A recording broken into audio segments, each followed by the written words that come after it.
The desert remembers everything. January 18th, 1991. Iraqi sand still hot from the previous day's sun, despite the pre-dawn darkness. The compound squatted in the wasteland like a broken tooth, 3 stories of crumbling concrete and shattered dreams. Inside, 18 Delta Force operators moved through corridors that smelled of cordite and death. Specialist Elena Thorne, 25 years old, and the youngest person in the building crouched behind a collapsed wall with a radio headset pressed against her ear. Her fingers moved across the encryption device with the kind of speed that only comes from obsessive practice. Russian-made equipment.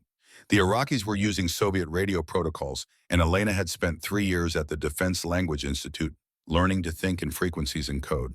The voices in her headset spoke in Arabic, but the urgency needed no translation. "They knew we were coming," she breathed into her comm unit. The explosion that answered her came from the east corridor, then the west, then above. The Iraqis hadn't just known they'd prepared.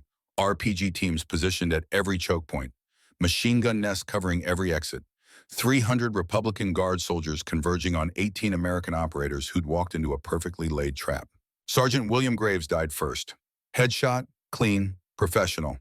He had a 2-year-old daughter named Katie who would never remember the sound of his laugh. Corporal Thomas Brennan went down second, RPG through the doorway he was breaching. His wife was 3 months pregnant. His son would be born into a world where his father existed only in photographs and folded flags. Staff Sergeant Robert Hayes lasted longer. He made it to the stairwell before the PKM machine gun found him. 4 children, 4 empty chairs at the dinner table forever. Elena's fingers never stopped moving across the encryption device, even as the building filled with gunfire and screaming and the wet sounds of bodies hitting concrete. She worked. Because working meant surviving, and surviving meant getting her brothers out of this kill box. "I've got their frequency," she said into the comm. "They're calling reinforcements. We have 10 minutes before this becomes a slaughter." Her commanding officer's voice crackled back. "Find us a way out, Thorne. Find it now." So she did. The building's eastern wall had collapsed during the initial bombardment. Thermal imaging showed a corridor of cooler air, a path through the rubble that the Iraqi forces hadn't covered because it looked impassable. It wasn't, not for men desperate enough to crawl through hell itself. "Extract point 200 meters northeast," Elena transmitted. "I'll provide cover." "Negative, specialist. You move with the team. Someone needs to hold the stairwell. That someone is me." She didn't wait for approval, just grabbed the M249 SAW from Corporal Andrew Lawson's dead hands. He wouldn't need it anymore. God rest him, and positioned herself where 3 hallways intersected. The perfect kill zone. For her or for them. Whichever came first. The saw bucked against her shoulder, 200 rounds in the belt. She made everyone count. Above her, rotors cut through the smoke-filled air. Major Jack Dalton's Black Hawk, taking fire from every direction, dropped into a hover that should have been impossible with that much damage to the tail rotor.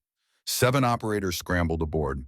7 men who would live to see their families again because a 25-year-old intelligence specialist had decided that some things matter more than survival. "Thorne, we're coming back for you." Dalton's voice over the radio, desperate. "Negative. Get them out. Get them home." The building shuddered. Something structural gave way above her. Elena looked up just long enough to see 3 stories of concrete, deciding that gravity was no longer optional. The last thing she heard before the world turned black was the sound of Dalton's helicopter pulling away. The sound of 7 lives saved. The sound of a promise she was making to 11 men who would never hear it. "I will find who sold you, however long it takes." The darkness swallowed her whole. Naval Special Warfare Center, Coronado, California, May 2024, 0530 hours. The pre-dawn air carried the same chill that Elena Thorne remembered from 100 other mornings in 100 other places. Different ocean, different coast. Same ritual of men preparing to push their bodies past the point where most humans quit. 180 male trainees stood in formation on the grinder, that flat expanse of concrete, where SEAL candidates learn that comfort is a luxury they can no longer afford. Their breath misted in the cold. Their faces showed the particular kind of exhaustion that comes from sleeping 3 hours and knowing you'll be lucky to get 2 tonight. Elena stood among them, lieutenant's bars on her collar. 39 years old, but looking younger, regular workouts, and good genetics, hiding the gray she'd started finding in her blonde hair.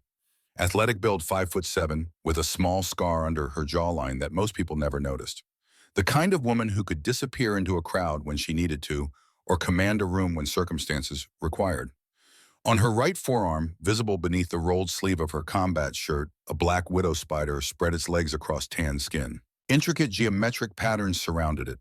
Within those patterns, coordinates that meant nothing to most people: 31 degrees, 47 minutes north, 35 degrees, 13 minutes east. And beneath the spider, 7 stars arranged in a constellation that appeared in no astronomy text. Sergeant Ryan Garrett noticed the tattoo first. 32 years old, 6'2", built like men who spend their lives in weight rooms. The kind of soldier who'd never questioned his place in the military hierarchy because that hierarchy had always assured him he belonged at the top of it. His voice carried across the formation with the particular volume of men who enjoy public humiliation. A spider, seriously. This is SEAL training, not some beach party sweetheart. What's next? Butterflies on your ankle. Laughter erupted, sharp and cruel. The kind that strips dignity one layer at a time. Elena's eyes remained fixed forward, stone-faced, breathing steady, not one muscle betraying the calculation happening behind those green eyes. She'd heard worse. She'd survived worse. A meathead sergeant with an inferiority complex barely registered on the scale of things that could break her. Bet she got it during spring break, someone stage whispered from the rear ranks. Thought it'd make her look tough for the recruiters. More laughter. Garrett preened, enjoying his role as ringmaster in this particular circus of mockery. What none of them saw was the man standing on the observation deck 70 meters away. Commander Jack Dalton, 68 years old, officially retired, but currently serving as Special Training Advisor, a bureaucratic title that meant he had access without authority. Silver hair cut military short, face weathered by 3 decades of rotor wash and desert sun, eyes that had seen things most people couldn't imagine and learned to live with them anyway. Through his binoculars, Dalton watched the scene unfold, watched Garrett's mouth move, watched the formation laugh, watched Elena stand perfectly still, absorbing it all with the patience of someone who understood that reactions were ammunition, and she wasn't giving these men a single round. Then Dalton's binoculars found her forearm, found the tattoo, found the 7 stars. The coffee cup in his other hand slipped from fingers gone suddenly numb. Ceramic shattered on concrete.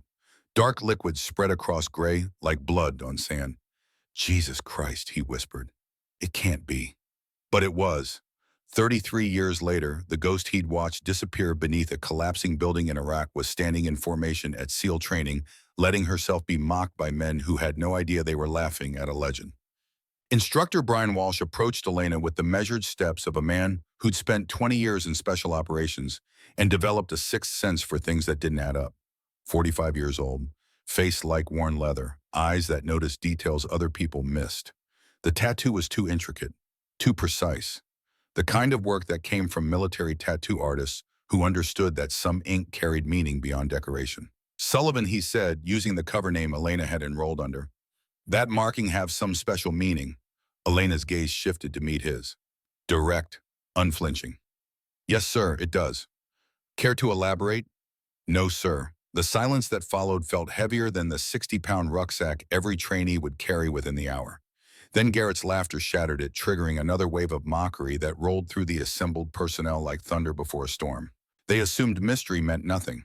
They thought silence indicated weakness. They saw a woman trying too hard to belong in a brotherhood built on testosterone and tradition. None of them knew that in approximately 72 hours, everything they believed about the person standing before them would shatter like glass under a hammer. Walsh held Elena's gaze 3 more seconds, searching for cracks in her composure. Finding none, he turned away with a dismissive gesture. Fall in for morning PT, 5-mile run. Sullivan, you're on point. Let's see if that ink can keep pace. The formation moved with practiced efficiency, boots striking pavement in synchronized rhythm. Elena took her position at the front, aware of Garrett positioning himself directly behind her, close enough that his breath hit the back of her neck when he leaned in. Going to enjoy watching you break, he murmured, volume calculated so only she could hear. They always break, always. Elena said nothing. Words were ammunition best kept in reserve. The run began under a sky transitioning from black to deep purple stars fading as the Pacific horizon threatened sunrise. Elena settled into a pace that felt sustainable. Not fast, not slow, just steady. Her breathing remained controlled, her stride economical. Behind her, the pack spread out within the first mile, some pushing too hard too early, others falling back to conserve energy. By mile 2, she'd pulled ahead of 60% of the male trainees without appearing to increase effort. Her legs moved like pistons, mechanical efficient. No wasted motion, no visible strain. Master Chief Harrison Webb, observing from a checkpoint, made a note on his clipboard. 52 years old, veteran of 3 wars and more classified operations than he could legally discuss. He'd seen thousands of candidates run this course. Most showed fatigue markers by mile 2. Sullivan looked like she was warming up. Mile 3 brought Garrett up beside her, his breathing harder than hers despite his larger frame and supposed superior conditioning. He increased his pace. She matched it. He pushed harder. She stayed with him, her expression never changing, her breathing never ragged. Frustration flickered across his face before he dropped back, unable to maintain the unsustainable speed he'd chosen out of pride rather than strategy. Elena finished in the top 15%. Not first, that would draw too much attention, but strong enough to make a point without making a statement. Garrett crossed the finish line 30 seconds later, sweat streaming down his face. He bent over, hands on knees, gulping air. When he straightened, his expression had shifted from confidence to something darker. Something that tasted like fear wrapped in anger. Beginner's luck, he announced to anyone listening. Let's see how she handles the real stuff. The real stuff materialized after a 10-minute recovery period. Walsh gathered the unit at the obstacle course, a brutal configuration of walls, ropes, and barriers designed to break bodies and spirits in equal measure. Standard protocol called for completion in under 12 minutes with full combat load. 30 pounds in the rucksack, weapon, helmet, everything a SEAL would carry in the field. Garrett had other ideas. Sullivan, his voice carried across the assembled trainees. Since you're so eager to prove yourself, let's make it interesting. 60 pounds in your ruck instead of 30. Show us what that spider tattoo really means. Before Walsh could intervene, before anyone could point out that this violated every training protocol designed to prevent injury, Elena accepted the additional weight without protest. The extra 30 pounds settled onto her shoulders like a familiar burden. She adjusted the straps with movements that suggested muscle memory rather than learning. Small detail, nobody noticed, except Dalton watching from the observation tower with binoculars that wouldn't leave her alone. The course began with a 12-foot wall. Elena hit it at speed using momentum and technique rather than pure strength to vault over the top. Not the approved method they'd learned in basic training, something else. Something that came from doing this movement hundreds of times in contexts where failure meant bullets instead of bruised egos. The rope climb followed, 60 feet of braided hemp that burned palms and tested grip strength. Her hands moved in a pattern too smooth for someone supposedly new to this. Wrap, lock, pull, wrap, lock, pull. Efficient, practiced. The rhythm of someone who'd climbed similar ropes in places where hesitation meant death. Corporal Wade Fletcher watched from the equipment area, 26 years old, communications tech. Garrett had pulled him aside that morning with simple instructions: make Sullivan's life difficult. Small problems, nothing obvious, just enough to create doubt. When Elena moved to the next obstacle, Fletcher stepped toward her gear bag with casual indifference. His hand reached for the water canteen. A small puncture, minor contamination. Nothing immediately dangerous, but enough to cause problems during the afternoon heat when dehydration became the real enemy. Leave it alone, the voice came from behind him. Corporal Nora Quinn, 27 years old, supply officer with eyes that missed nothing, arms crossed, expression neutral. Whatever you're planning, don't. Fletcher straightened all innocence. Just checking the equipment, making sure everything's secure. Sure you were. Quinn didn't move, didn't break eye contact. Just remember, actions have consequences. Back on the course, Elena cleared the final obstacle. Her time logged at 11 minutes 42 seconds, top 20%, with double the weight. Walsh checked his stopwatch twice, certain he'd misread the numbers. Lieutenant Commander Marcus Reed, observing from the command tower, made his own notes. Something wasn't adding up. Sullivan moved like someone with extensive training, not book learning, field experience. The kind that came from doing things in environments where textbooks were useless and survival was the only curriculum that mattered. The afternoon brought weapons qualification. The armory smelled of gun oil and possibility. Rows of M4 carbines lined the walls, each maintained to exact specifications. Walsh decided to test Sullivan's claimed weapons knowledge with something beyond the standard curriculum. Sullivan, front and center. He held out an M4. Magazine removed. Chamber cleared. You said you studied the manual. Field strip this weapon. You have 2 minutes. Elena took the rifle. Her hands found the familiar contours without hesitation. Press. Release. Slide. Oh. The upper receiver separated from the lower. The bolt carrier group emerged with practiced ease. firing pin, extractor, gas rings, each component laid out in perfect order on the table before her. Walsh glanced at his stopwatch. 47 seconds. Fast. Too fast for someone working from book knowledge alone. Now do it blindfolded. Murmurs rippled through the observing trainees. That wasn't standard protocol. That was showboating, setting someone up for public failure. Elena accepted the blindfold without comment. Her fingers traced the disassembled components, reading them like Braille. The reassembly began. Click, snap, slide. Each sound precise, each movement confident. The weapon came together as if assembling itself. She removed the blindfold. 49 seconds. Walsh's jaw tightened almost imperceptibly. Lieutenant Jessica Ashford, 31 years old, the only other female instructor watching from the side with a British accent that made her sound perpetually skeptical, shifted from smug anticipation to something closer to concern. Garrett looked ready to throw something. Lucky guess, Walsh managed, though his tone lacked conviction. Let's see you handle something you haven't memorized from a manual. Strip down an M249 SAW. No blindfold this time, but I'm betting you've never even touched one. The M249 squad automatic weapon sat on the next table. Significantly more complex than the M4. More components. Different operation system. Requires specialized training that standard recruits don't receive until later in their careers. Elena approached it with the same calm she'd shown all morning. Her hands moved across the weapon with familiarity that should have been impossible. Gas regulator unscrewed. Barrel released. Bolt assembly extracted. Feed tray mechanism disengaged. 43 seconds of practiced efficiency that suggested hundreds of repetitions rather than first-time exposure. When she reassembled it in 45 seconds, Walsh said nothing. He just turned and walked away, unable to reconcile what he'd witnessed with what he knew about standard training pipelines.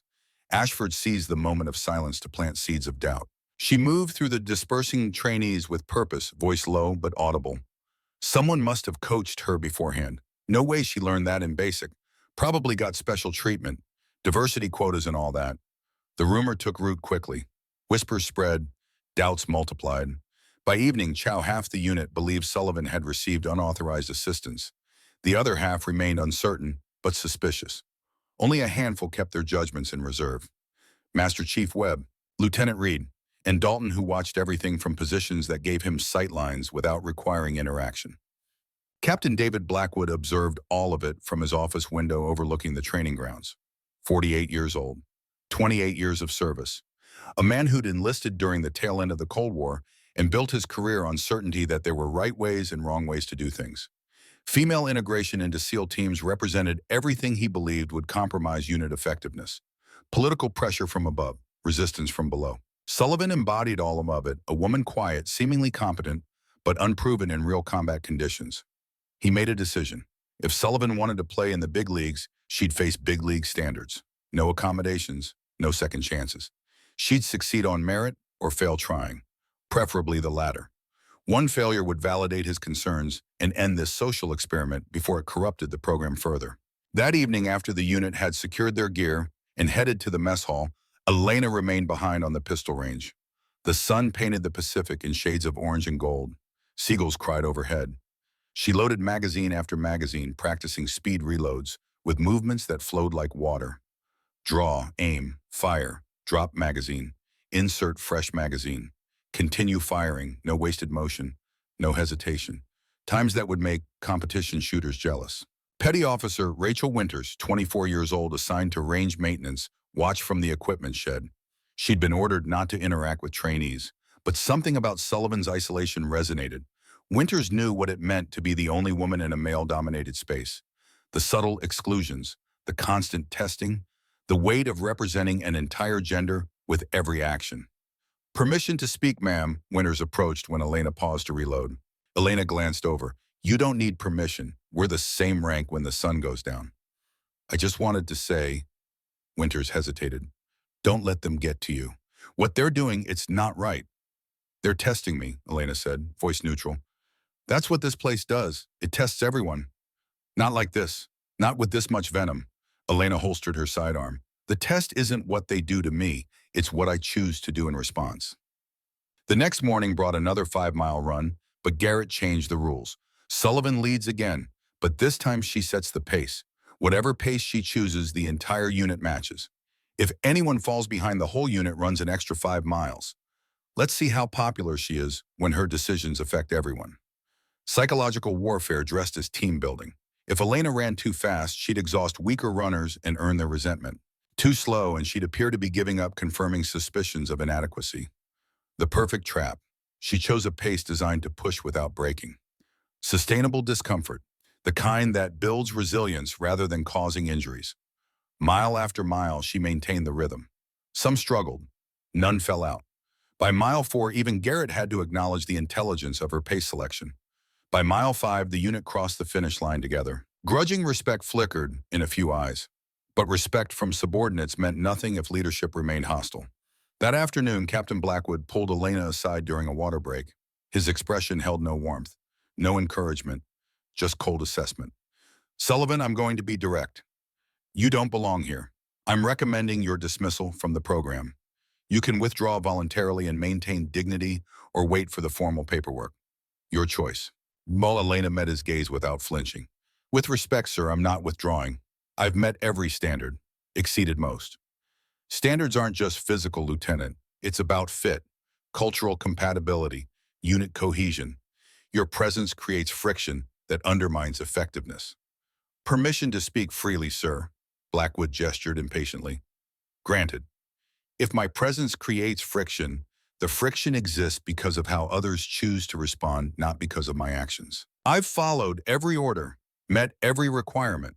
The problem isn't my performance. It's the perception that I shouldn't be here regardless of performance." Blackwood's jaw tightened. "Your evaluation period ends in 1 week. I'm moving up your final assessment to tomorrow. 0600 hours. Combat scenario, hostage rescue simulation. You'll lead a team against opposition force. If you fail, you're gone." He paused, let the weight settle. "And Lieutenant, the scenario is designed for experienced operators, not trainees who think they can skip steps." That evening, as Elena prepared her gear for the next day's evaluation, she found her canteen empty, despite having filled it that morning. Closer inspection revealed a small puncture near the bottom. Sabotage. Not life-threatening, but designed to cause dehydration during critical moments. She said nothing, just retrieved a replacement canteen and conducted a thorough check of all her equipment. Nora Quinn appeared at her bunk after lights out, voice barely above a whisper. "Fletcher's been messing with your stuff. Saw him near your gear bag this afternoon, thought you should know.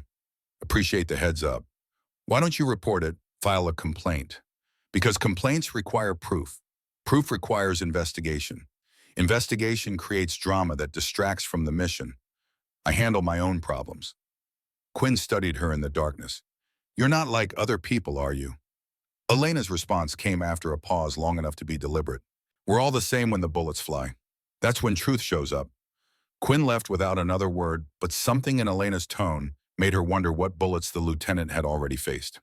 Alone in the darkness, Elena checked her gear one final time. Then she pulled out a satellite phone, encrypted, untraceable, issued by people who didn't appear on any organizational chart. One new message. 3 words that made her blood run cold. "Shadow unit compromised." She typed her response with thumbs that had steadied themselves through worse news. "How compromised?" The reply came within seconds. "Mole knows you're alive. Terminate protocol active." Elena stared at the message until her eyes adjusted enough to see the tattoo on her forearm. 7 stars, 11 names she'd carried for 33 years. Somewhere on this base, the person who'd sold those 11 men was planning to finish what the Iraqi Republican Guard had started in 1991. Tomorrow's evaluation wasn't just about proving she belonged. It was about surviving long enough to deliver justice 3 decades overdue. She deleted the messages, powered down the phone, lay back on her bunk, and closed her eyes. In the darkness, the desert remembered everything. And so did she. Observation deck, 2,200 hours. Dalton stood alone, binoculars trained on the barracks where Elena's bunk light had just gone dark. In his other hand, a challenge coin, worn smooth from 33 years of carrying it in his pocket. The face showed a black widow spider.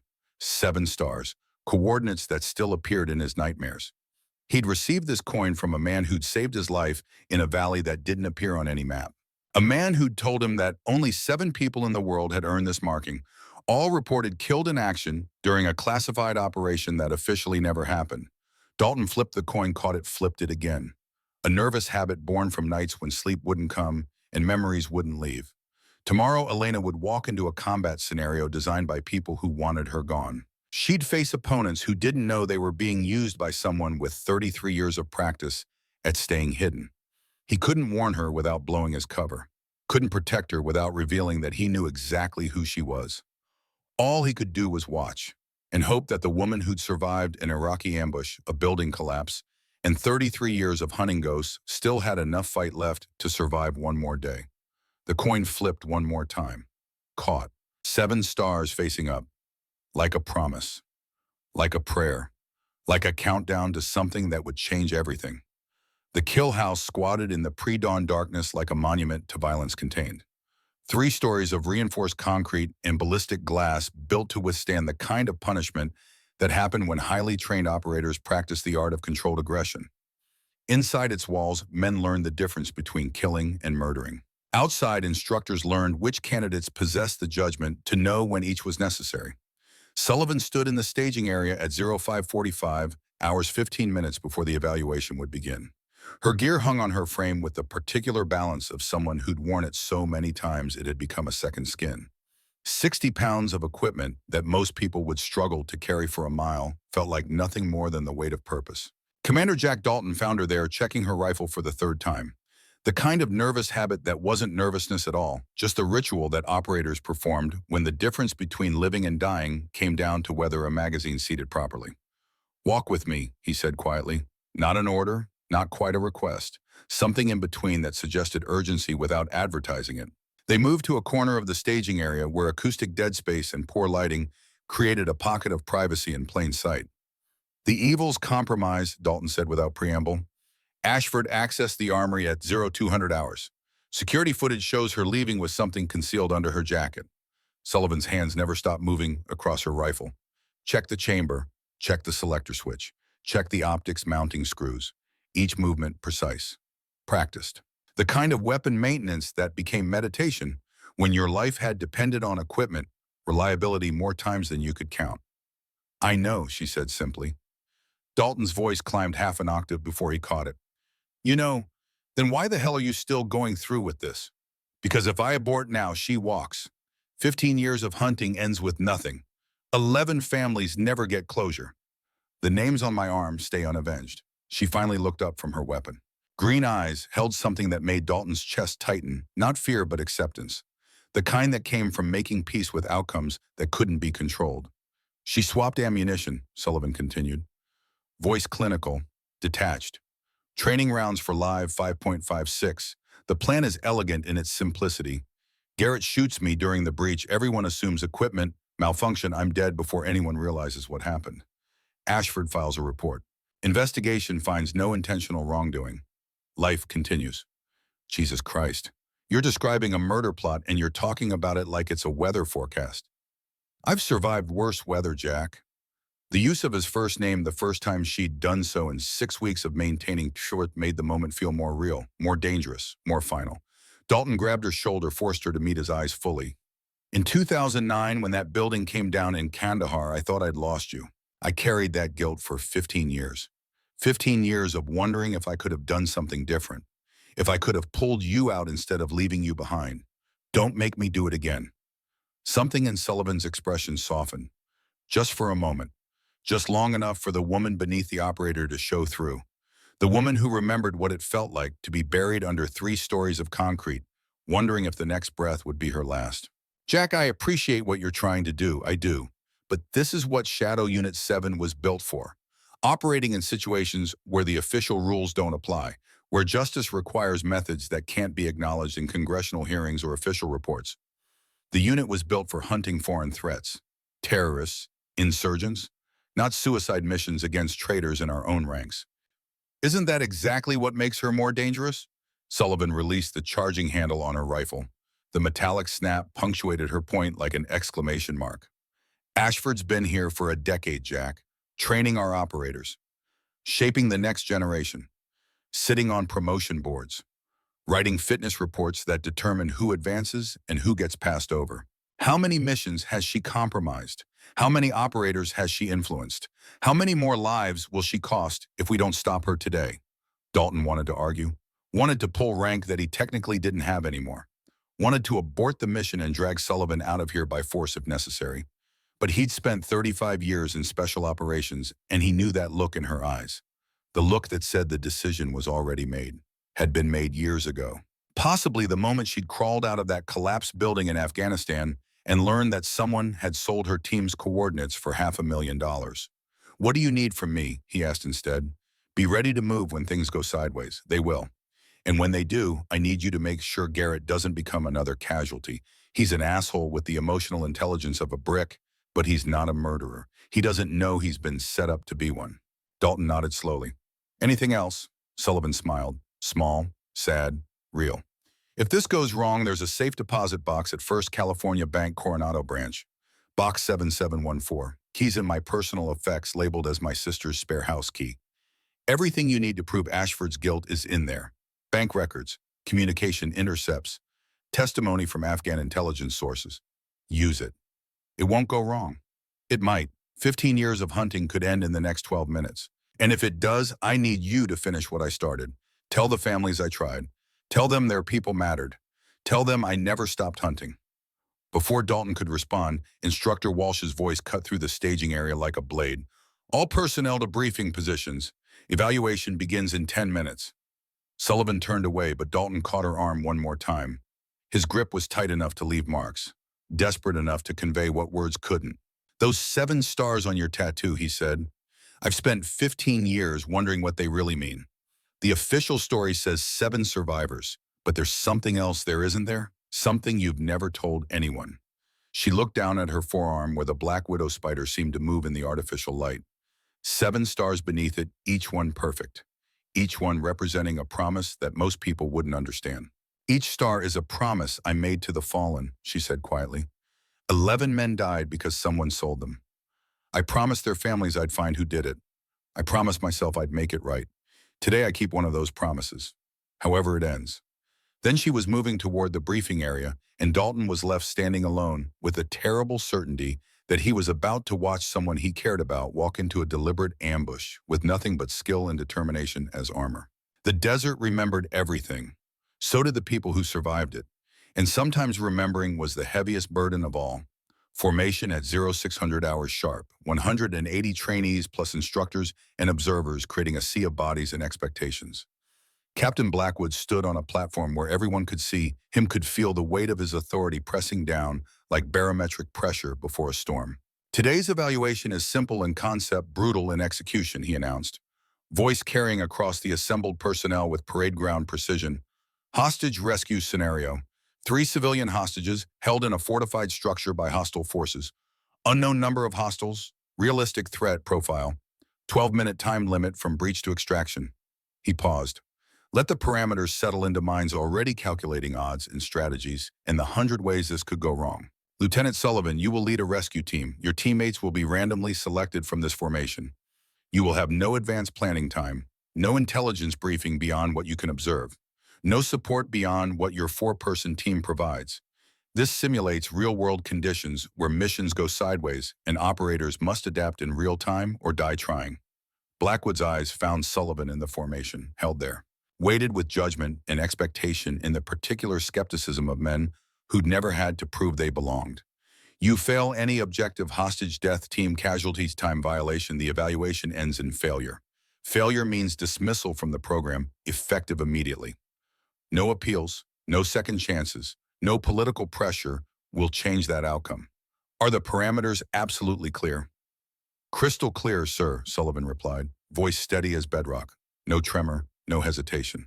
The kind of calm that came from having faced actual bullets and actual consequences, and knowing that training evaluations, however brutal, were just echoes of real violence. "Outstanding. Sergeant Garrett, you will command the opposing force. Your objective is to prevent rescue by any means necessary within established safety protocols. Utilize all tactical advantages available to you. Make them earn it." Garrett's smile could have cut glass, sharp and cold and hungry for vindication. He'd been waiting for this moment, the chance to prove that Sullivan's early successes were statistical anomalies, that women didn't belong in SEAL training no matter how many pull-ups they could do or how fast they could run, that nature and biology and tradition would assert themselves when push came to literal shove. "With pleasure, sir," Garrett said. The words carried the particular satisfaction of men who believed they were about to be proven right. Blackwood pulled names from a helmet for Sullivan's team. Random selection, completely fair on paper, completely brutal in practice. Seaman Blake Donovan, 19 years old, 6 weeks into training, still learning the difference between aggression and tactics, between courage and stupidity. Petty Officer Rachel Winters, 24, support personnel pulled from range maintenance, weapons qualification but zero combat experience. Corporal Maxwell Hunt, 28, solid operator with good fundamentals but openly skeptical of female leadership since the concept had been introduced. Sergeant Derek Stone, 31, 10 years in the Army before cross-training to Navy, competent enough to recognize incompetence but hostile to Sullivan since her first day when he decided she was a political checkbox rather than a qualified operator. 4 people, only one of whom didn't actively want Sullivan to fail. This was the random selection that luck or malice or statistical probability had generated from 180 possibilities. Sullivan front and center, Blackwood commanded. Sullivan stepped forward. Behind her, Garrett's team moved toward the kill house, already planning defensive positions and kill zones in the 100 ways to make a rescue team's life difficult. They had 20 minutes to fortify, to set traps, to create a scenario designed for failure. Sullivan looked at her randomly assigned team, saw the doubt in their eyes like neon signs, the resentment in their postures, the certainty that she would lead them into failure and take them down with her, ruining their own chances at graduation in the process. "Listen up," she said, voice carrying the kind of authority that didn't come from rank or gender or politics or any of the bullshit that people use to justify their biases. It came from having done this before for real with actual consequences. "I know you don't trust me. I know you think I don't belong here. I know you'd rather be on literally any other team led by literally any other person." She paused. Let that acknowledgement settle. Let them see that she understood exactly where they stood. "You're about to find out why you're wrong. You're about to learn what competence actually looks like when it arrives in a package you weren't expecting. Follow my orders exactly. No improvisation. No second guessing. No heroics. We'll finish in under 8 minutes." Donovan, young and uncertain, and still possessing enough humility to question his own assumptions, asked what the others were thinking. "How can you be sure we'll succeed, ma'am?" Sullivan checked her rifle one final time. Press-checked the chamber to verify a round was seated. Confirmed the safety was engaged, adjusted her sling to the exact length she preferred. "Because I've done this before, Seaman. Not in training, not in simulations. In places where the bullets were real and the consequences were permanent and mistakes meant body bags instead of do-overs. She gestured at the kill house with a tilt of her head. "This is just an echo of things I've survived. An echo doesn't scare me, and it shouldn't scare you either." The confidence in her tone created pause. Even Stone, skeptical and hostile, and convinced that political correctness was destroying military effectiveness, found himself wondering if maybe possibly there was more to Sullivan than her personnel file suggested. Walsh stepped forward with tactical radios. "Rules of engagement are preloaded, non-lethal marking rounds. Sensors will register hits and simulate casualties. Hostage casualties trigger immediate failure and emergency stop. Team casualties result in medical evaluation and potential mission abort. Clock starts when you breach the perimeter. Questions?" "No, sir," Sullivan said. "Then you have 12 minutes starting in the moment you cross the red line. Execute." The team moved. Sullivan didn't head for the obvious entrance, the reinforced front door where Garrett would expect them, where he'd positioned his heaviest firepower and his most experienced defenders. Didn't try the side entry where the tactical manuals suggested creating a diversion before the main assault. Instead, she led her team in a wide arc around to what appeared to be a completely inaccessible rear section of the building. A ventilation shaft, narrow opening, designed for airflow, not human passage. The kind of entry point that conventional training said to ignore because the aperture was too small for combat-loaded operators wearing full kit. It wasn't too small. It just required the right technique and the willingness to trust that technique over instinct. "You're kidding," Stone said flatly. "Ma'am, we can't fit through there. That opening is maybe 18 inches wide." Sullivan was already removing her ruck, compressing it to minimum profile using techniques that weren't taught in basic training. Techniques that came from actual operations in actual countries where actual enemies made actual holes in actual buildings. "I'll go first," she said. Not asking permission, not seeking consensus, just stating fact. "You follow exactly as I demonstrate. Body positioning matters more than size. Trust the process. Trust the physics. And for God's sake, trust that I'm not going to lead you into a situation I can't get us out of. She approached the shaft with movements that suggested muscle memory from repeated practice. Not here, not in training facilities with safety officers and emergency protocols. Somewhere else. Somewhere that required creativity when conventional options meant death. Her body seemed to fold in ways that shouldn't have been possible for someone wearing tactical gear and ceramic plates. Shoulders rotating to present the narrowest profile. Hips angling at precisely the correct degree. Legs finding purchase on surfaces that looked smooth, but held enough texture for grip if you knew where to look. Within 30 seconds, she disappeared into the shaft like water finding a crack in concrete. Her voice emerged from the darkness slightly muffled, but perfectly clear. Hunt, you're next. Sideways entry. Lead with your left shoulder. Use the bracket at 2 o'clock as your first anchor point. Don't fight the space work with it.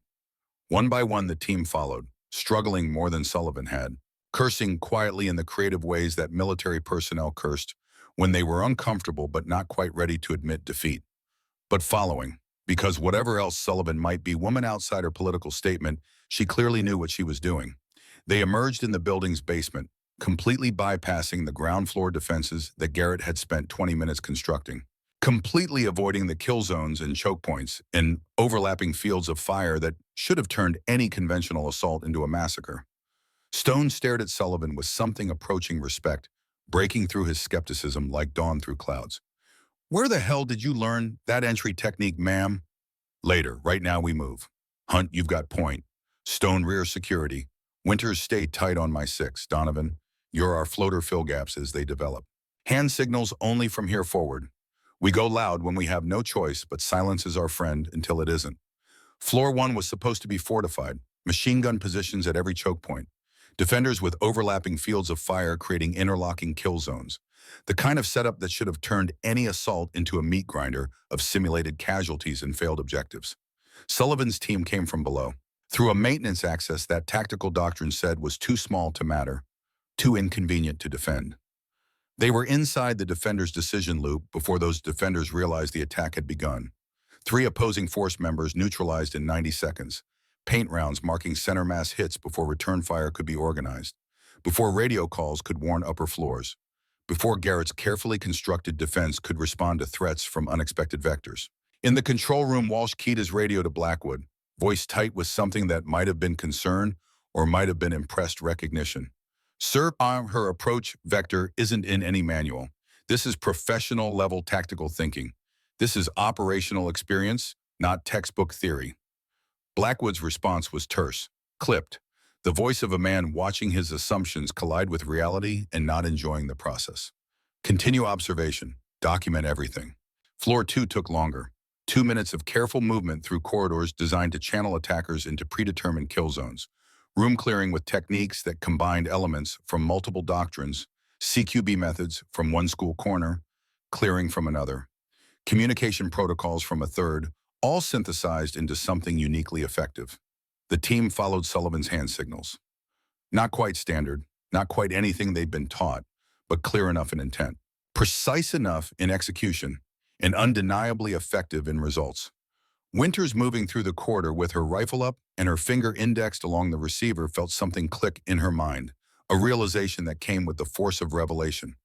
This was what competent leadership actually looked like. Not showboating, not bravado, not loud voices and aggressive posturing, just clear communication and decisive action from someone who genuinely knew the difference between theory and practice, between talking and doing, between pretending and performing.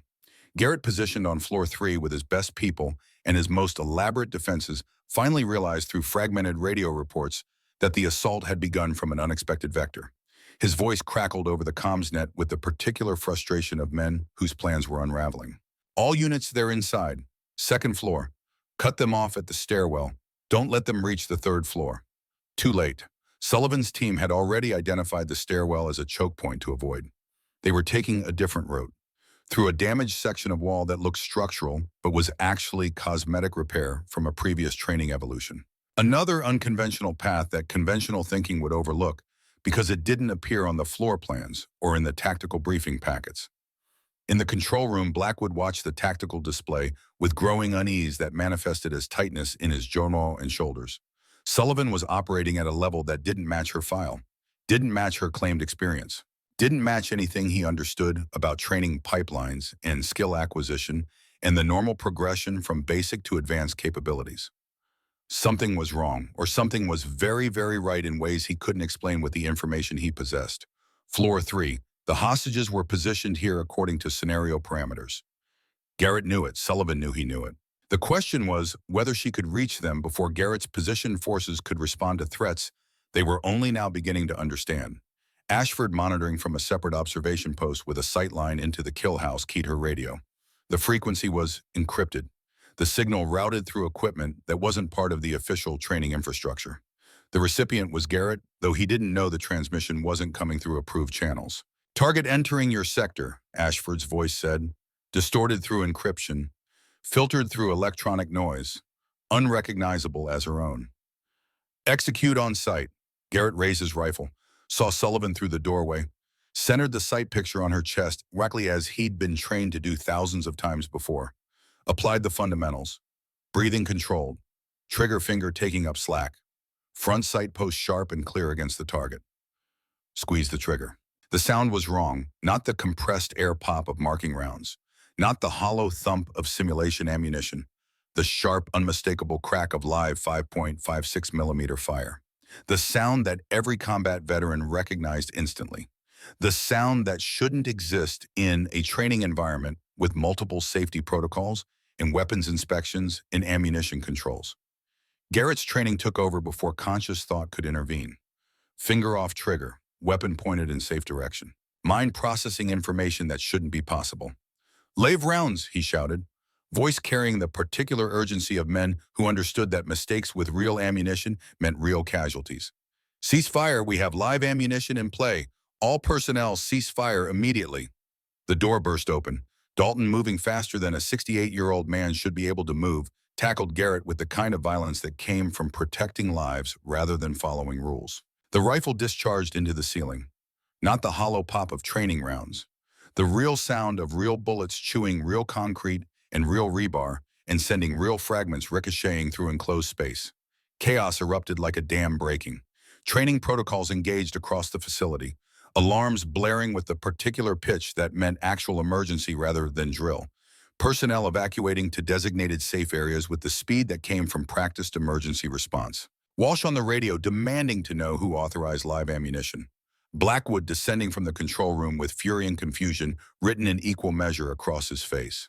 Sullivan used the chaos, moved through it like smoke through a screen door, found the hostages exactly where scenario parameters said they'd be, found Ashford trying to exit through the rear access with the kind of urgency that suggested guilt rather than concern. Nora Quinn stood blocking that exit, arms crossed. Expression neutral, but eyes hard as diamonds. The kind of look that said she'd made a decision and intended to see it through regardless of consequences. "Going somewhere, ma'am?" Quinn asked. Voice steady, professional. The question that wasn't really a question. "Move, Corporal. That's a direct order." "Orders don't include attempted murder, ma'am. They also don't include fleeing the scene when there's been a safety violation. Protocol requires all instructors to muster at the command post during emergencies. You're heading the wrong direction." Ashford's hand dropped to her sidearm. Not training equipment, her personal weapon. The Sig Sauer P226 she was authorized to carry as an instructor. The one that held real bullets for real purposes that suddenly seemed very relevant. She drew. Quinn dove aside with the reflexes of youth and awareness. The shot went wide, punching through drywall with the authoritative voice of 9mm authority. The sound was impossibly loud in the enclosed space. The kind of loud that made ears ring and hearts race and adrenaline spike into territory normally reserved for actual combat. Sullivan came around the corner at a dead sprint. Saw Ashford, saw the weapon, saw 15 years of hunting about to reach its conclusion one way or another. "You should have stayed dead in Kandahar," Ashford said. Weapon centering on Sullivan. Finger taking up trigger slack with the smooth pressure of someone who'd practiced this moment in her mind more times than she could count. "Should have stayed buried under that building where you belonged." Sullivan's response was pure reflex. No thought. Just action born from countless repetitions in situations far more dangerous than this. She sidestepped. Closed distance. Got inside Ashford's decision loop before that loop could complete its cycle. The joint lock was textbook. The disarm was muscle memory. Ashford hit the floor hard enough to drive air from her lungs, weapons skittering away across polished concrete with the metallic sound of failure. Garrett appeared in the doorway, still holding his rifle cleared, now magazine drop chamber verified empty through visual and physical inspection. He saw Ashford on the ground, saw Sullivan standing over her, saw the sidearm that shouldn't be there, shouldn't have been drawn, shouldn't have been fired in a training facility with safety protocols and oversight and rules designed specifically to prevent this kind of scenario. "Ma'am," he said, slowly, processing information that didn't fit expected patterns. "What the hell is happening here?" Ashford made one last desperate move, lunged upward from the ground, grabbed Sullivan's tactical vest with both hands. The fabric stressed by the day's activities and this sudden violence gave way with the sound of tearing cloth. The vest ripped open, the shirt beneath tore, and there exposed to fluorescent light and 140 pairs of eyes now gathered in the kill house.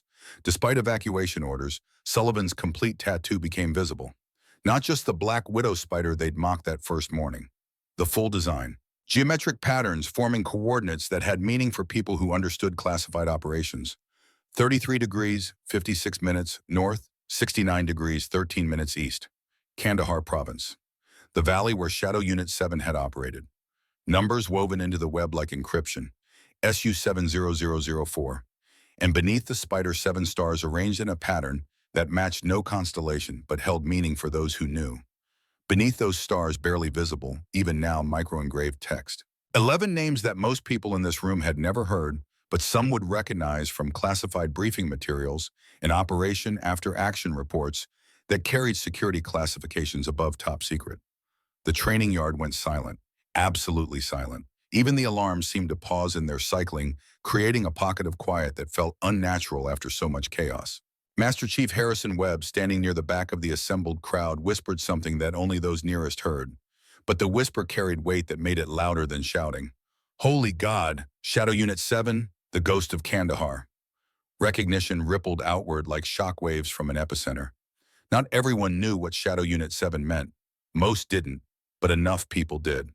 Enough senior personnel with clearances and experience and access to briefing materials that mentioned operations in footnotes and redacted paragraphs. Enough intelligence officers who'd seen reports. Enough operators who'd heard stories in secured spaces where classified information flowed more freely than in official channels.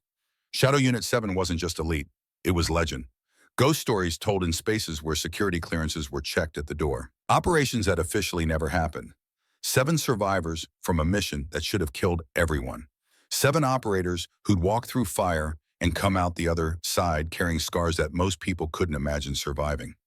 Garrett released Sullivan's vest like it had become electrified. He scrambled backward, boots scraping concrete, face cycling through emotions too fast to catalog. Confusion giving way to disbelief, giving way to dawning horror as implications became clear. He'd been mocking, sabotaging, attacking with live ammunition he hadn't known was live.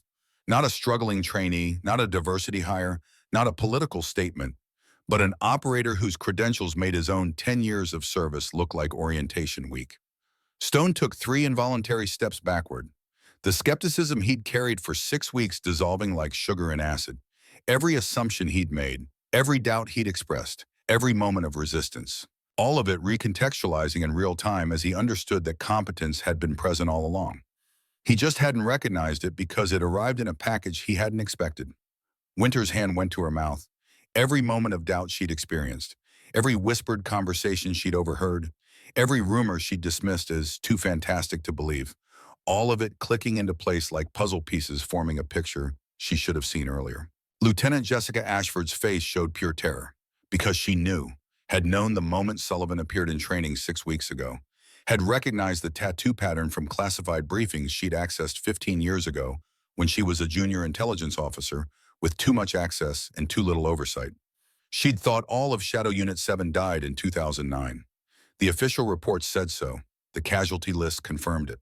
Every member listed as KIA or permanently reassigned to classified status with the kind of paperwork that meant asking questions was career suicide. But here was Elena Thorne, alive, in the flesh, with the evidence literally written on her skin in ink that wouldn't fade and couldn't be denied.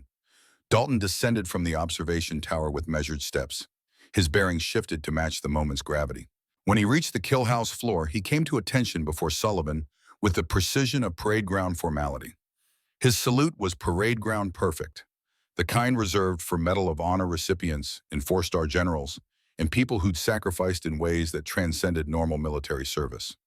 "Commander Elena Thorne," he said, voice carrying across the silent space, making her real rank official for the first time since she'd arrived wearing lieutenant's bars in a cover story. "Shadow Unit 7, Operation Enduring Viper, January 2009. His voice cracked, just slightly, just enough to show the emotion beneath the military bearing. The 15 years of carrying guilt and grief and wondering if different choices might have produced different outcomes. "I was Major Jack Dalton, 161st Special Operations Aviation Regiment. You saved my crew when we took ground fire on extraction. You stayed behind to provide covering fire while we got airborne with 7 survivors. I've carried your dog tag for 15 years thinking you were KIA, thinking I'd left you to die in that valley." Sullivan Elena Thorne returned the salute with equal precision. When she spoke, her voice held authority that had been carefully hidden beneath layers of manufactured deference. The kind of authority that came from having commanded in situations where mistakes meant body bags and success meant everyone went home. "Commander Dalton, your flying that night saved 7 lives that mattered. Your intelligence work before the mission gave us the information we needed to complete the objective. The 7 who survived did so because you refused to leave until the last possible second. You didn't fail anyone. You succeeded under impossible circumstances." Blackwood pushed through the crowd, face drained of color like someone had opened a valve and let the blood drain out.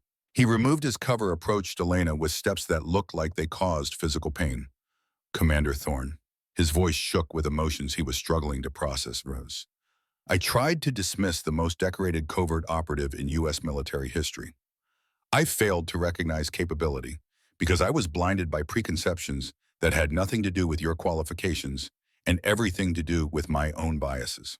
Elena's expression remained neutral, professional, the face of someone who'd expected this moment and prepared for it. "You were protecting your unit captain. That's your job. You had no reason to believe I was anything other than what my personnel file claimed. Lieutenant Sullivan doesn't exist, never did. That cover identity served its purpose." Walsh stepped forward, removing his sunglasses with hands that trembled slightly. "Sullivan? Thorne. Which name?" "Sullivan was the cover," Elena said, voice carrying across the silent space so everyone could hear, everyone could understand. "Lieutenant Sullivan doesn't exist outside the paperwork I filed 6 weeks ago. Commander Elena Thorne is who I've always been. Shadow Unit 7, Operation Enduring Viper. The woman you've been training for 6 weeks is the ghost I've been living as for 15 years. The crowd pressed closer, drawn by the unfolding revelation like witnesses to a historic moment they'd tell their grandchildren about someday. Stone found his voice, though it emerged smaller than before, quieter. The voice of a man whose worldview had just been demolished and was being rebuilt in real time. That operation, Enduring Viper, it was in the classified briefing archives. I saw the redacted version during my intelligence training. They said everyone involved was KIA or permanently reassigned to classified status so deep that even confirmed existence would compromise ongoing operations. That's correct, Elena confirmed. Official records show all Shadow Unit 7 members killed in action during the Kandahar operation. Unofficial reality is more complicated. We were reassigned to missions that required legal deniability, operations that couldn't be acknowledged in public forums or official reports. The tattoo marks us as survivors. 7 stars, 7 operators who made it out when the mission went catastrophically wrong, and 11 didn't make it home. The NCIS agents had arrived during the chaos. Special Agent Morgan pushed through the crowd with the particular authority that federal law enforcement carried even in military spaces. 2 agents flanked him, all 3 wearing expressions that suggested they'd been waiting for this moment. "Commander Thorne," Morgan said, "we need Lieutenant Ashford taken into custody. We also need your statement regarding events dating back to January 2009 and financial transactions related to Operation Enduring Viper." Elena nodded. "I've been gathering evidence for 15 years, Agent Morgan. Encrypted files were delivered to your San Diego field office 72 hours ago under authorization code Shadow 7714. Bank records, communication intercepts, testimony from Afghan intelligence sources. Everything you need for prosecution." Morgan pulled out his phone, typed with thumbs that moved faster than seemed possible for someone his age. Waited. His expression confirmed what Elena had said even before he spoke. Files received and verified, he said. Lieutenant Ashford, you're under arrest for conspiracy to commit murder during wartime operations providing material support to enemy forces. Treason, attempted murder of a federal agent, and obstruction of justice. You have the right to remain silent. Ashford, still on the ground where Elena had put her, looked up with eyes that held nothing but defeat. The kind of defeat that came from 15 years of running, finally ending in a place she'd thought was safe. They were just soldiers, she said, voice breaking, the words tumbling out despite the Miranda warning. Pawns in a larger game. I needed the money. My father's business was failing, and the Afghan contacts said it would just be a minor thing. Limited casualties, just enough to justify pulling back from the operation without it looking like failure. Stop talking, Elena said, voice cold enough to freeze nitrogen, hard enough to cut steel. Stop making excuses for selling 11 men for $500,000. She pulled out a folder from her tactical vest, dropped it on the ground in front of Ashford. Photographs spilled out 11 men in uniform frozen in moments of life that would never continue beyond the frame. 11 families who'd received folded flags instead of homecomings. You sold them, Elena continued, voice never rising, never showing emotion, just stating facts with the clinical precision of someone who'd lived with these facts for 15 years. $45,454 per life. That was their value to you. I've spent 15 years making sure you'd pay a different kind of price. She didn't elaborate on the names, didn't read the list. The photographs spoke louder than any testimony could. Let the images do the work that words would only diminish. The NCIS agents moved in, cuffed Ashford with the practiced efficiency of people who'd done this hundreds of times before. Read her rights in voices that carried no sympathy. She was led away through a crowd that parted like she carried something contagious, which in a way she did.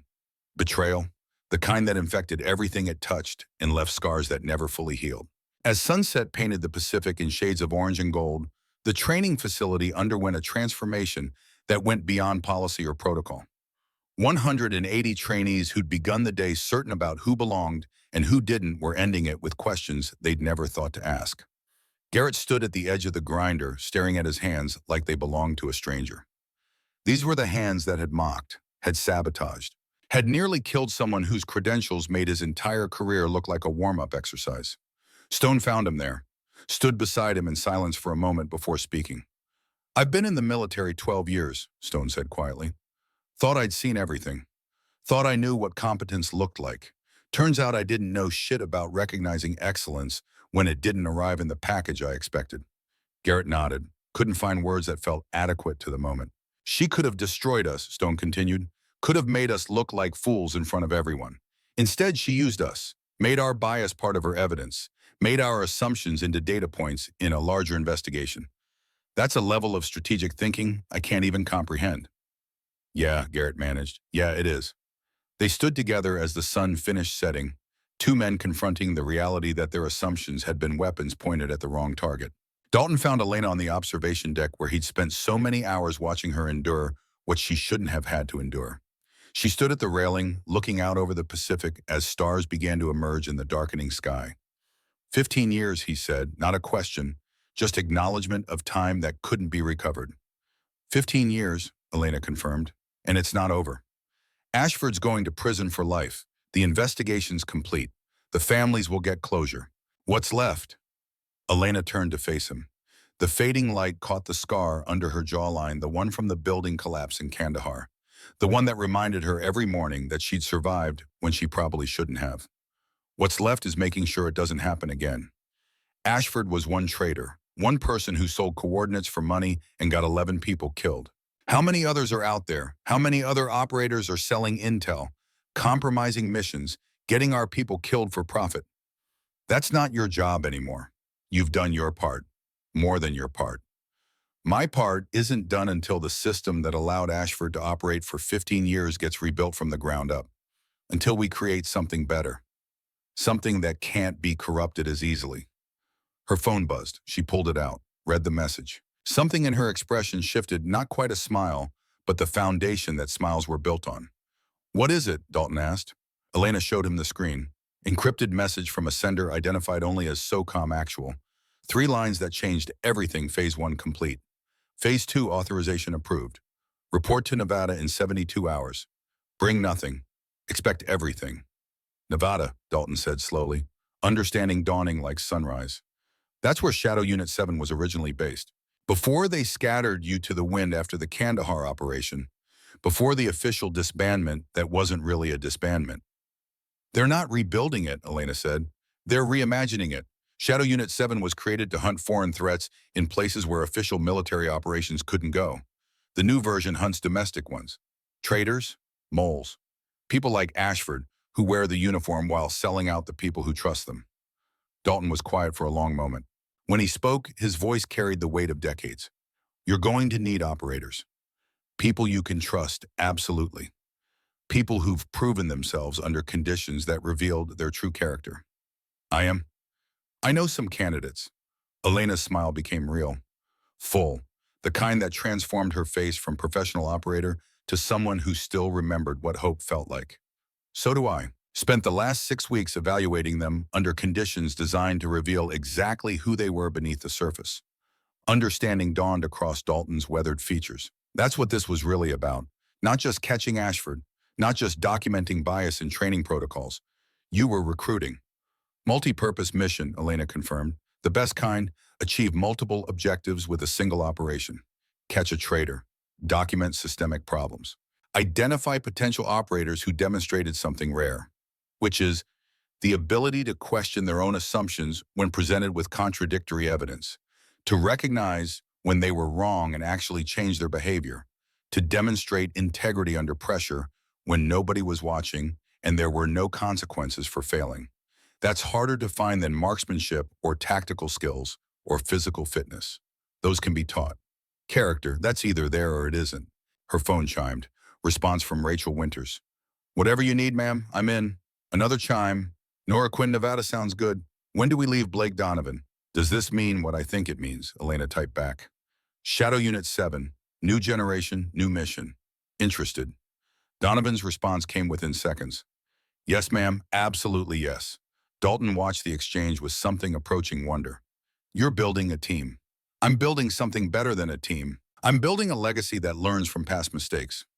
Shadow Unit 7 failed because it was too narrow, too exclusive, too convinced that capability came in only one flavor. The new version doesn't make that mistake. How many operators? 7, always 7. It's tradition, it's symbolic, and it's the right size for what we need to accomplish. You've got 3 responses. Who are the other 4? Elena's smile turned mysterious, the look of someone holding cards close. That's classified, but you'll meet them in Nevada, assuming you're planning to come. I'm 68 years old, retired. My flying days are long over and I'm not qualified for ground operations at my age. Good thing the new Shadow Unit 7 needs advisors more than it needs pilots. People who've seen enough to recognize talent when it doesn't arrive in expected packages. People who know that yesterday's impossible becomes tomorrow's standard if enough people are willing to do the work. People who understand that progress requires challenging assumptions even when it's uncomfortable. Dalton extended his hand. Elena shook it. The handshake became something more an acknowledgement of time-served debts, paid promises, kept futures still unwritten. 72 hours, Dalton said. 72 hours, Elena confirmed. Nevada, where it all began 15 years ago, where it all continues now. They stood together as full darkness fell over the Pacific. The training facility below had gone quiet. Trainees in their bunks sleeping the sleep of people who'd been broken down and built back up in the span of a single day. Tomorrow they'd wake different, changed. Better if they learned the right lessons. Tomorrow the Navy would announce policy changes. Integration protocols redesigned based on Commander Thorne's documented evidence. Training standards adjusted to measure capability rather than conformity. Captain Blackwood would implement them chastened and educated by the revelation of who he'd tried to dismiss. But that was tomorrow's work. Tonight belonged to promises made in a collapsed building 15 years ago and kept through patience that most people couldn't fathom. 11 names carried on skin and in memory. 7 stars representing 7 survivors who'd kept fighting when fighting seemed pointless. Elena touched her tattoo one final time. 7 stars that had represented 7 survivors. Soon they'd represent something more. 7 operators of a new generation carrying forward a legacy that had been earned in blood and maintained through determination that bordered on obsession. 15 years, she whispered, so quietly that Dalton almost didn't hear. 11 promises, 1 kept, 10 more waiting, and a future that's finally worth building. Dalton understood the desert didn't just remember. It also forgave if you worked hard enough. And sometimes forgiveness looked like second chances. New missions, legacies rebuilt better than before. Shadow Unit 7 wasn't dead. It was just getting started. And this time it would be everything the first version should have been. The Pacific wind carried salt and promise. Tomorrow would bring work. Tonight brought rest earned through sacrifice most people would never understand. And that was enough. Nevada never looked the same twice. The desert shifted with light and shadow transforming from gold to copper to blood red as the sun traced its arc across a sky so blue it hurt to look at directly. 72 hours after the revelation at Coronado, Elena Thorne stood at the entrance to a facility that officially didn't exist on any map or budget document.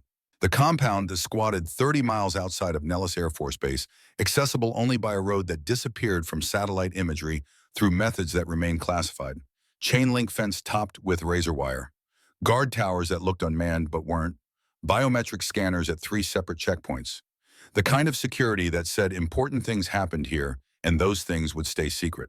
Elena passed through the final checkpoint, her credentials triggering authorization codes that opened blast doors designed to withstand direct hits from bunker buster munitions. Inside the facility transformed from military austere to something approaching comfortable. Conference rooms, training spaces, living quarters built for long-term occupation. Everything an off-book special operations unit would need to function independently of traditional command structures. General Patricia Holbrook waited in the main briefing room. 79 years old, but still carrying herself like the Army intelligence officer who'd built Shadow Unit 7 from concept to reality back in 2008. Silver hair cut short, eyes that had seen too much but never looked away. The kind of leader who inspired loyalty through competence rather than charisma. "Commander Thorne," Holbrook said, not rising from her chair, not saluting. The informal acknowledgement of people who'd worked together long enough that military protocol became optional. 15 years. I was beginning to wonder if you'd forgotten how to work with a team. "I never forgot, ma'am. I just needed to finish what we started." "And did you finish it?" Elena set a thick folder on the table between them. "Jessica Ashford is in federal custody awaiting trial. Evidence is ironclad. Bank records showing the $500,000 payment from Afghan sources. Communication intercepts placing her at the leak point.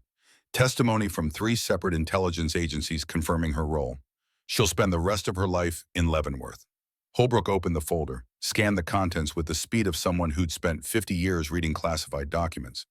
11 KIA because she sold coordinates for money. 15 years of investigation to bring her to justice. Most people would call that closure and move on with their lives. I'm not most people. No, you're not. Holbrook closed the folder, met Elena's eyes directly. "Which is why you're here. Shadow Unit 7 died in 2009 when that building collapsed in Kandahar. The official version anyway. The unofficial version kept operating through people like you who refused to accept that some problems don't have solutions." She stood, walked to a wall-mounted display that flickered to life at her approach. Satellite imagery, financial data, communication intercepts, the accumulated intelligence that suggested patterns hiding in noise. "We have a problem," Holbrook continued. 3, possibly 5 moles currently operating in special operations units. Selling information to Russia, China, Iran. Small leaks. Careful leaks. The kind that don't trigger obvious flags but cause missions to fail in ways that look like bad luck rather than betrayal. Elena studied the display, saw the patterns immediately. Mission failure rates slightly elevated in specific units. Communication security breaches that seemed random but clustered around particular personnel.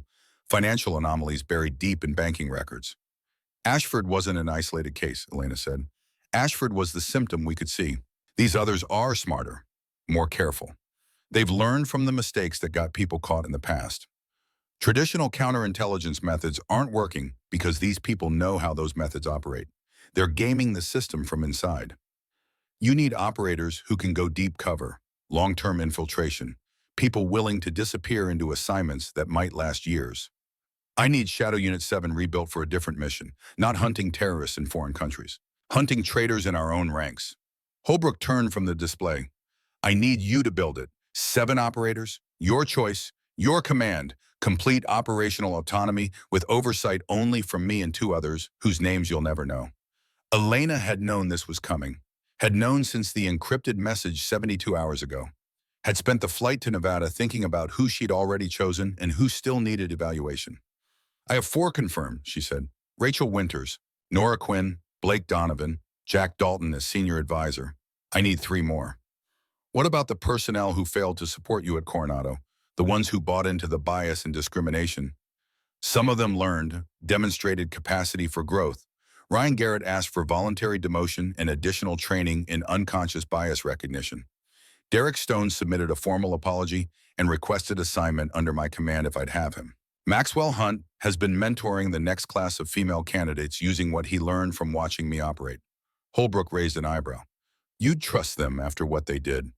I trust them because of what they did after, because they had the integrity to recognize they were wrong and the courage to change. That's rarer than you think. Most people double down on their mistakes. The ones who can admit error and adapt, those are the ones worth keeping. Then choose, but choose carefully. Shadow Unit 7 operates without safety nets. No official recognition, no public acknowledgement. If an operation goes wrong, there's no cavalry coming to the rescue. You fail, you die, and the official story will be whatever serves national security interest. Elena had lived that reality for 15 years. Living it for the rest of her career didn't frighten her. What frightened her was failing. Letting more operators die because she didn't build the unit well enough. Didn't train them thoroughly enough. Didn't prepare them adequately for the weight of operating in shadows where mistakes meant body bags. When do we start? She asked. You already have. Your team arrives in 6 hours. Use the time to prepare your briefing.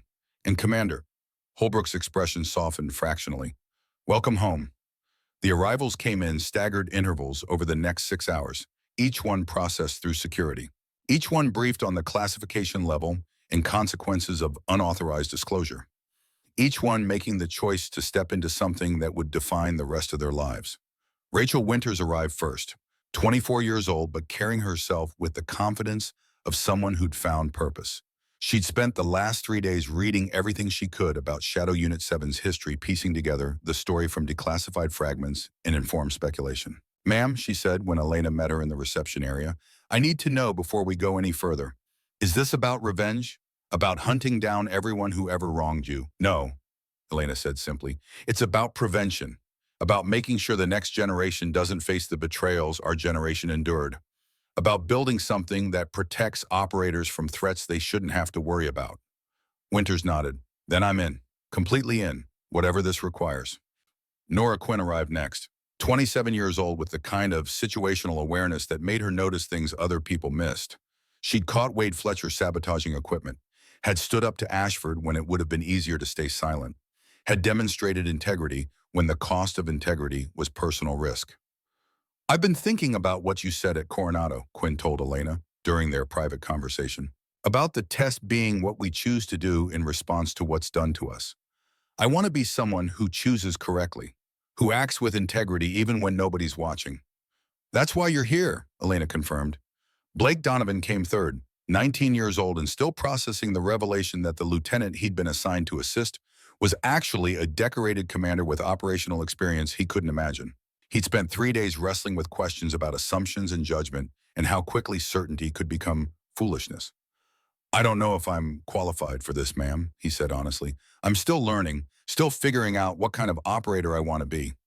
That self-awareness makes you more qualified than people twice your age who think they have all the answers, Elena replied. This unit needs people who can question themselves, who can adapt, who understand that growth is continuous. Jack Dalton arrived with the kind of quiet dignity that came from having made peace with hard choices. 68 years old and officially retired, but clearly not done serving. He'd spent 15 years carrying guilt about leaving Elena behind in Kandahar. Now he had the chance to do something that mattered with the time he had left. I'm too old for field work, he said when Elena outlined the mission parameters. Too slow. Too many old injuries that don't heal the way they used to. You're not here for field work. You're here because you understand what failure costs, because you've seen operations go wrong and learn from them, because these young operators need someone who's lived long enough to know that confidence without wisdom gets people killed. The fifth arrival surprised Elena. Master Chief Harrison Webb, 52 years old with 3 decades of service and the kind of institutional knowledge that couldn't be taught from manuals. He'd been one of the few at Coronado who'd reserved judgment, who'd watched Sullivan's performance with professional assessment rather than personal bias. General Holbrook reached out, Webb explained, said you were building something that mattered, said you needed someone who understood how the system actually works versus how it's supposed to work. I've got 8 years until mandatory retirement. I'd rather spend them doing something that fixes problems than perpetuating them. Elena hadn't known Holbrook was recruiting on her behalf, but she wasn't surprised. The general had always understood that building effective teams required diversity of perspective and experience. You'll be second in command, Elena told Webb. Primary responsibility for training protocols and operational planning. I need someone who can translate strategic objectives into tactical execution. Webb nodded. I can do that. I've been doing variations of that for 20 years. Just never with this much autonomy or this much importance. The sixth arrival was unexpected. Dr. Margaret Sullivan, 42 years old, the medical officer who'd examined Elena during in-processing at Coronado and said nothing about the scars that told stories most doctors never encountered. She'd maintained professional confidence when disclosure would have been easier, had demonstrated the kind of discretion that intelligence operations required. I'm not special operations, Sullivan said when Elena questioned why she was there. I'm a doctor. I patch people up and send them back to work. Why would Shadow Unit 7 need me? Because operators who work deep cover can't use traditional military medical facilities without compromising their cover. Because some injuries require treatment that can't be documented in official records. Because this unit needs someone who understands that healthcare sometimes requires moral flexibility that traditional military medicine doesn't allow. Sullivan was quiet for a long moment. You're asking me to operate outside regulations, to provide care that might violate medical ethics guidelines, to potentially falsify records in service of operational security. I'm asking you to save lives when the official rules would let people die. The choice is yours. Sullivan's answer came after consideration that spoke well of her judgment. I became a doctor to help people. If this helps people who can't be helped through normal channels, then yes. I'm in. The seventh arrival completed the circle. Captain Derek Stone, 31 years old and carrying the weight of shame that came from having been publicly demonstrably wrong about something important. He'd spent 3 days in formal counseling about unconscious bias, had volunteered for additional training, had requested assignment to Elena's command despite knowing it would mean admitting his failures every single day. I don't deserve this opportunity, he said bluntly. I was wrong about you, wrong in ways that could have cost lives if circumstances had been different. I spread doubt, undermined your authority, made your job harder because I couldn't see past my own biases. And then you learn, Elena said. You recognized you were wrong, changed your behavior, requested remedial training in areas where you demonstrated weakness. That growth matters more than the initial failure. Look, why take the risk? You have plenty of qualified operators who didn't fail the test I failed. Because this unit needs people who've confronted their own capacity for error, who understand that certainty can be dangerous, who've learned humility through experience rather than theory. You failed, you learned, you grew. That makes you more valuable than someone who's never been tested the same way. Stone straightened. Then I won't let you down, ma'am. I swear that on everything I value. See that you don't, because in this unit, failure doesn't just mean career consequences. It means people die. Sometimes those people are teammates. Sometimes they're the operators we're trying to protect. The stakes are permanent. 7 operators gathered in the briefing room as sunset painted the Nevada desert in shades of blood and copper. 7 people who'd been tested in different ways and passed tests they hadn't known they were taking. 7 individuals who would become something greater than the sum of their parts. Elena stood before them with the weight of 15 years and 11 names pressing down like atmospheric pressure before a storm. Behind her, the Shadow Unit 7 insignia glowed on a wall-mounted display. The Black Widow Spider. 7 stars, coordinates from Kandahar, the symbols that carried meaning beyond decoration. You're here because you demonstrated something rare, she began. Not physical capability, not technical skill. Those are important, but they're not what defines this unit. You demonstrated character, integrity, the capacity to recognize error and grow from it, the willingness to operate in spaces where the official rules don't apply, but moral principles still matter. She paused. Let that settle. Let them understand that this wasn't standard military service dressed up with classified trappings. Shadow Unit 7 was created 15 years ago to hunt foreign threats in places where official military operations couldn't go. We operated in legal gray zones, made choices that couldn't be acknowledged, did things that couldn't be documented. 11 operators died because someone betrayed them. 7 survived. I was one of the 7. She touched her tattoo, the 7 stars visible beneath her rolled sleeve. This unit died officially in 2009. We're rebuilding it now for a different mission. Not hunting terrorists abroad, hunting traitors at home. People who wear the uniform while selling out the operators who trust them. People like Jessica Ashford, who compromise missions for profit and get our people killed. Rachel Winters leaned forward. How many are out there? How many Ashfords? We've identified patterns suggesting 3 to 5 active moles in special operations units, possibly more. They're careful, smart. They've learned from the mistakes that got previous traitors caught. Traditional counterintelligence isn't working because they know how those systems operate. Nora Quinn's expression hardened. So we become the counterintelligence. We go deep cover, infiltrate the units where these people operate, identify them from inside. Exactly, but understand what that means. Deep cover assignments lasting months or years. Complete immersion in false identities. No contact with family except through secure channels. No recognition. No public acknowledgement. If you're compromised, there's no cavalry coming. You succeed alone or you fail alone. Blake Donovan's youth showed in the question that escaped before he could filter it. What happens if we fail, if we're caught or killed? The official story will be whatever serves national security interest, Elena said bluntly. Training accident, operational mishap, mental health crisis leading to suicide. Whatever narrative protects classified programs and ongoing operations. Your families will receive folded flags and condolences. The truth will stay buried. Master Chief Webb spoke with the authority of 3 decades watching young operators process hard realities. That's the price of operating in shadows. No glory, no recognition, just the knowledge that you protected people who will never know they needed protecting. If that's not enough for you, leave now. No judgment, no consequences. Nobody moved. Jack Dalton, standing near the back, felt something tighten in his chest. These 7 people, 6 operators and 1 advisor who'd seen too much but couldn't walk away, were volunteering for something that would consume their lives, would define them in ways they couldn't fully understand yet. And they were doing it anyway because it mattered more than comfort or recognition or safety. Doctor Sullivan broke the silence with a practical question. What's the training timeline? How long before we're operational? 6 months intensive, Elena answered. Advanced tradecraft, cover identity development, deep cover psychology, counterintelligence operations.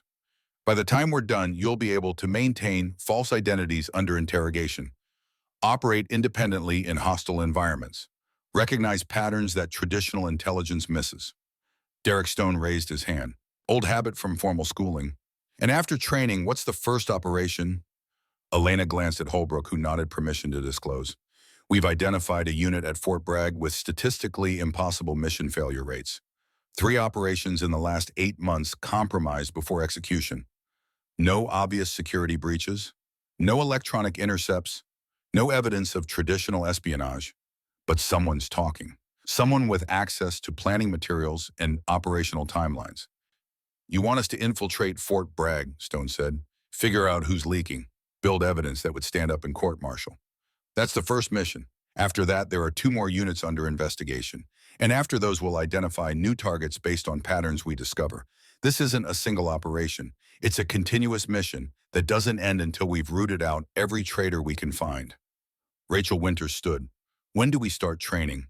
Tomorrow, 600 hours. Tonight you rest, you think. You make absolutely certain this is what you want. Because once training starts, there's no quitting. You're committed or you're gone.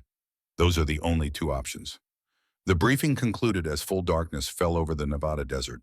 7 people dispersed to their assigned quarters with minds full of questions and possibilities, and the weight of choices that would define the rest of their lives. Elena remained in the briefing room after they'd gone, staring at the Shadow Unit 7 insignia on the display, thinking about the 11 names on her tattoo, thinking about Ashford in federal custody, thinking about the traitors still operating and the operators they'd kill if Shadow Unit 7 didn't stop them. Holbrook returned as Elena was preparing to leave. Second thoughts. Always, but second thoughts don't change the mission. Those 7 people are trusting you with their lives, with their futures, with their family's peace of mind. That's a heavy burden. I've carried heavier. Elena touched her tattoo. 11 names, 15 years, 1 promise kept. This is just the next promise, the next mission, the next group of people I refuse to fail. The difference is those 11 didn't choose what happened to them. These 7 are choosing. They're walking into this with open eyes, which makes me more responsible, not less. They're trusting my judgment, my leadership, my ability to keep them alive while asking them to do things that might get them killed. I can't fail them the way someone failed the 11. Holbrook studied her for a long moment. You know what happened in Kandahar wasn't your fault. Ashford sold those coordinates. Ashford compromised that mission. You survived because you were skilled and lucky and refused to quit. None of that was your failing. Tell that to the families who buried empty caskets because we couldn't recover the bodies. I have told them. Multiple times over 15 years. They don't blame you. They're grateful 7 survived to carry on the mission. The only person who blames you is you. Elena knew that was true, had known it for 15 years. But knowing something intellectually and feeling it emotionally were different things. The guilt remained regardless of logic or facts or what other people said. These 7 deserve better than a commander who's carrying 15 years of unresolved trauma, she said quietly.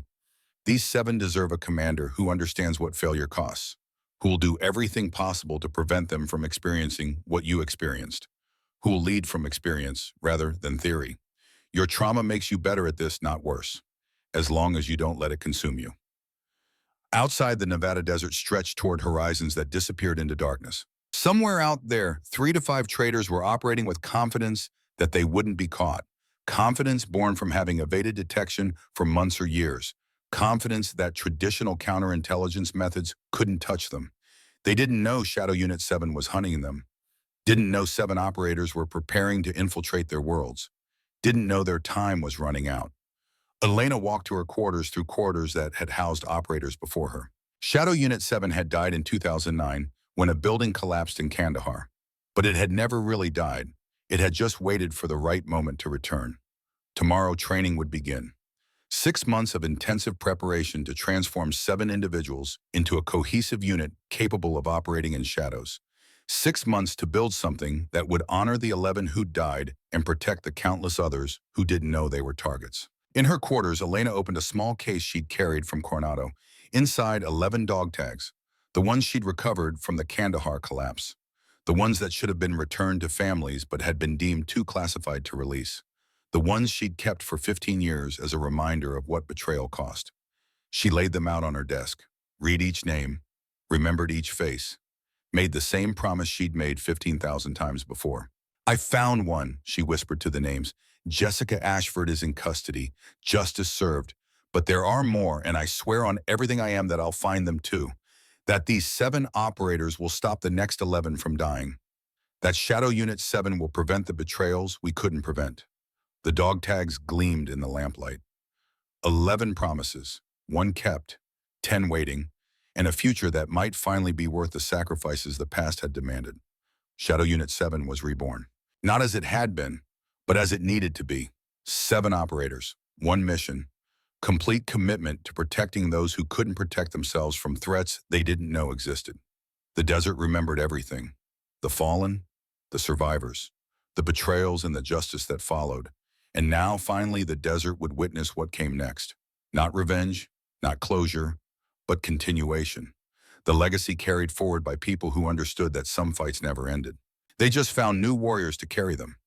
Elena touched her tattoo one final time before sleep.